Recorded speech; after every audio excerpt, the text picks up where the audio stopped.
Welcome, everyone. My name is Michael McGee. I am a Master Counseling Psychology student at Bowie State University. I will be graduating this year with my degree in counseling, and I will be taking the national board test to become a counselor. So over the next few weeks and months, we will go over a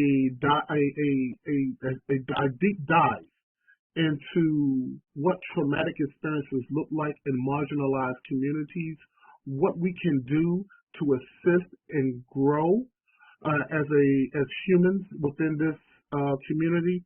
And we're going to start our session off today with understanding depression in women, because I think it's so important that we grasp the understanding of what depression looks like.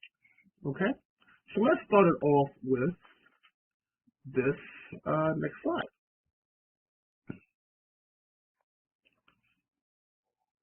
So depression is a pervasive and extreme form of mental health illnesses that can create mood changes of sadness or loss of interest that last about 2 weeks or longer. As explained through research, according to the research that I came across, depression affects the person's sleep patterns, create unstable mood swings, heighten a state of hypervigilance, self-esteem issues, worry and guilt, suicidal thoughts and attempts, and difficulty concentrating. While a large percentage of the world has some depressive episodes, here in America, 1/5 of the population is currently experiencing some form of depression. And when you look at it, you can look at depression versus women and men, or depression against white women versus black women, or even pregnant women. The statistics are there. I mean, women are twice as likely to get depressed when compared to men. And then there are black women who are more susceptible to depression than white women. And then when you look at it, 13% of new mothers express postpartum depression. And this increase of depression is in the first time mothers that are adolescents and are in low income areas. So having a level 2 trauma center in an area like Southeast DC will give us the resources that we need to combat some of these illnesses. Now, when comparing the effects of depression across social and biological subsets, young girls, due to the raging hormones, depression can create major social problems. Adolescents, according to my research, depression is connected to several other diagnostic disorders like anxiety, conduct disorder, eating disorder, and substance abuse, just to name a few. Even as adults, women are, due to some of the biological factors that include menopause and postpartum depression, adult women are struggling more with depressive symptoms, like I said earlier, than men. And now, speaking of men, women are 2 times as likely to be diagnosed with depression. And some of these social roles that women is connected to can be the core issues that bring on depressive episodes. Now, women are mothers, which takes on a level of stress when it comes to childbearing and rearing for children. Women are often viewed as invisible, according to the literature and research that I read. This form of invisibility is associated with classism, which brings on oppression, which the oppression creates stress, and the stress involves into depression. See, when you're looking at racism and oppression throughout generations, throughout multi-generational trauma has been placed on certain communities of people, like African Americans. Some of the other social conflicts that revolves around depression for women were also intimate partner violence or domestic violence. Difficulty finding housing, healthcare services, and other micro and macro systems types of resources. So the less education that you have and to understanding where these resources are and how to get some of these resources, wraparound supports, can be a hindrance to your health. So it's so important that we take a deep dive into some of these issues and figure out what can we do to combat the depression. Research has explained that Black women are amongst the highest ethnic classes of individuals who are dealing with depression. Black women, when compared to white women, visit doctors less, making them more prone to lifetime effects or the constant relapse that affects 3/5 of the world population. Now, finally, there are some biological factors, right, that we did talk about briefly that can affect the women's mental health when it comes to depressive symptoms like menopause and postpartum depression. According to an article in Better Health, women who go through menopause experiences restlessness nights, body moisture, irregular menopause cycle, hot flashes, dryness of the vagina, intermediate loss of memory, and difficulty when having sex. So these are some of the biological factors also surrounding depression and menopause. The physical symptoms that menopause are issuing or with major depression can create mood changes for not just only the woman, but the changes can affect the harmony in the relationship between the woman and her intimate relationships, families, and friends. So one of the things that really stood out to me was antidepressants. While menopause and other depressive subsets can be treated with antidepressants, research has shown that the effectiveness of antidepressants is challenging and does not show strong reliability. There are unpublished data suggesting that antidepressants are no better than a placebo, which is like a sugar pill or a water pill. 75% of Americans take antidepressants. That's a large number of people who are taking it, and then a large number of women are taking these antidepressants without having a checkup or someone monitoring their health in the process. So this is also another thing that stands out that we really need to pay close attention to when you are taking medication. Now, there are some linkage. There are some things that can link antidepressants to even worse health. Stuff like tardive dysphoria, which is trembling, uncontrollable trembling, or it can mess up your nervous systems through the serotonin syndrome.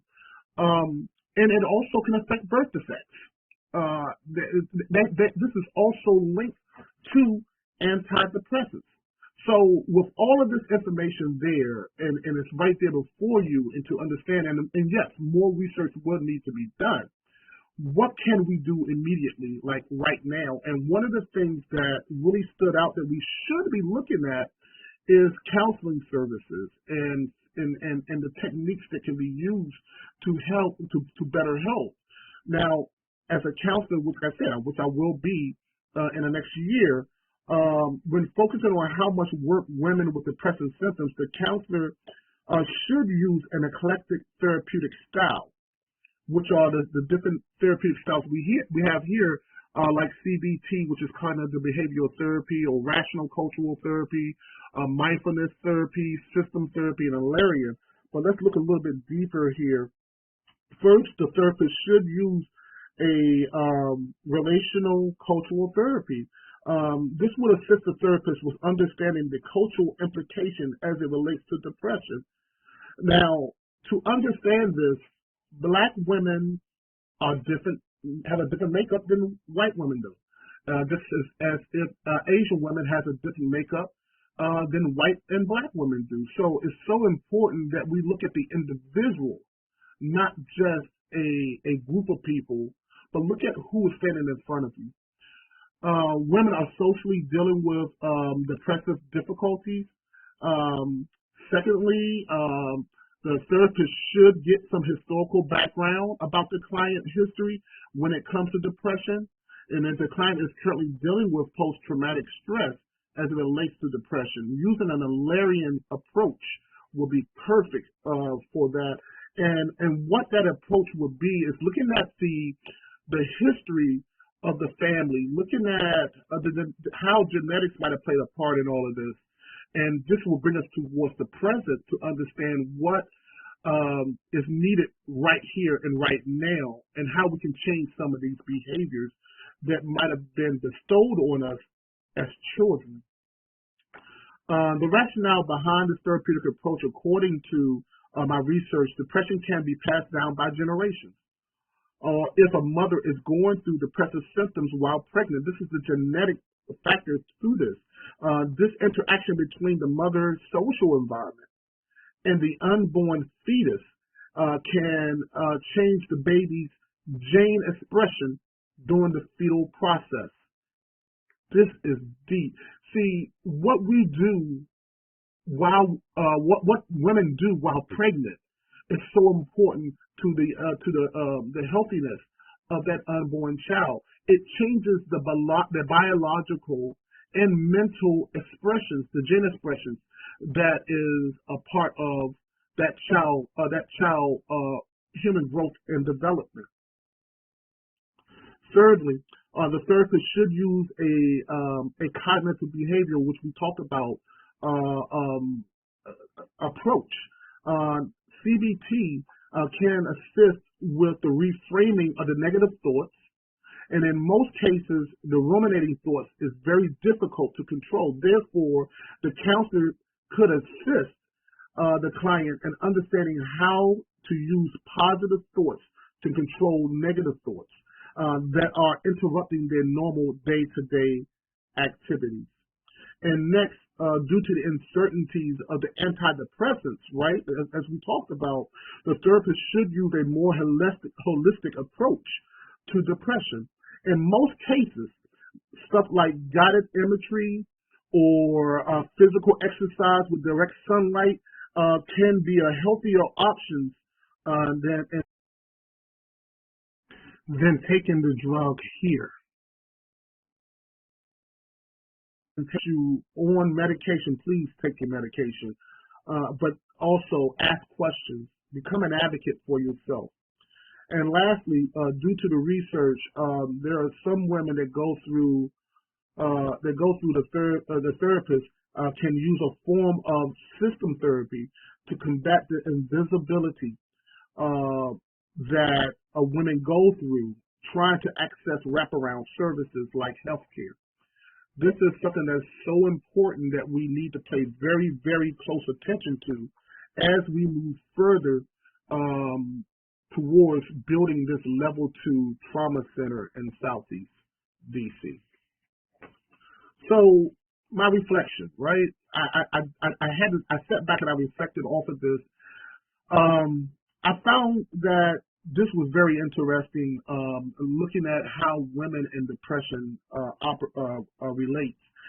It gives me the opportunity to take a deep dive into how women are dealing with depression as it relates to the demographical segmentations, like the Southeast or marginalized communities of color. I have dealt with depression as a male, but after experiencing this research, I think that women are far more receptible to the depressive episodes. And they are, like I said earlier, they are our mothers, they are our sisters, our aunts. They are the people who are closest to us. So to understand what this looks like and to understand how we can move towards better acceptance is crucial in our society, and to understand what this looks like is so important. So with all that said and done, I don't want to keep rambling on here. With all that said and done, please take time to understand what depression looks like in your life. Take the time to move forward towards better health. Let's all advocate on behalf of this Level 2 Trauma Center that's going to be in D.C. And I'm looking forward to more of these short snippets of series of better mental health towards marginalized communities of color. Thank you. Okay, and here are some of my references as well. And if you'd like to get in touch with me, my name is Michael McGee. You can reach me at mmcgee@gmail.com. Looking forward to speaking with you, and have a blessed day.